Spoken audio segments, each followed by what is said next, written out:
My name is Cameron Sinclair. I'm the co-founder and chief eternal optimist at Architecture for Humanity. We have this kind of network of architects and construction professionals globally ready to respond when we're called upon.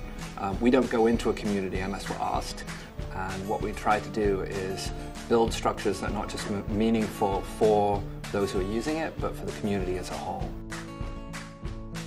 AFH has the chapter network, right? And the people who make up the chapter network are really the mission-driven heart of the organization. It's people who are in their local environments just getting involved in communities. I think we could do a better job of kind of integrating it and making it a little more cohesive, which is why I actually think that diagram is really convincing.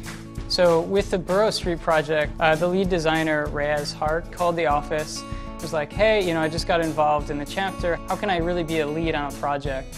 People at the office at first said, why don't you just call the mayor's office? I was having lunch with some folks at AFH, and I had pitched this project about this nasty, dirty cul-de-sac. And I said, I have a vision of what it could be. It is one of the 5 dead ends on San Bruno Avenue. And we determined that one was one that we would start at. So we decided that we would take this space back and make it a shared community space, someplace that we could all use and enjoy. This was a space which was neglected and ignored.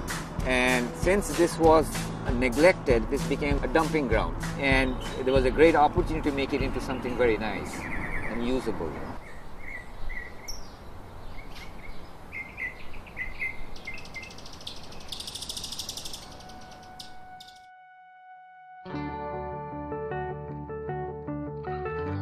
When you invest in a place like Burroughs Pocket Park, yes, you're improving a space, but we're creating a space where people can gather, people can feel safer about their community. People are moving into cities, right? They're becoming much more dense, and public space is much less available. I think that people are starting to realize the necessity for it, and they're calling out for it. We're so much further ahead than where we were 2 years ago, and now I can only imagine where we will be after the investment from Architectural Digest, AFH, and Lincoln. It helps other community groups and architects and civic activists see a very tangible solution that they can replicate, sort of like the parklets, which have been incredibly successful. What's really great about the Lincoln Reimagine project is it's brought together both community groups, non-profit organizations, and corporate philanthropy to look at a kind of grassroots approach to social impact, because really social solutions are only going to happen from the grassroots. So this is a really great kind of public-private partnership that inspires and engages.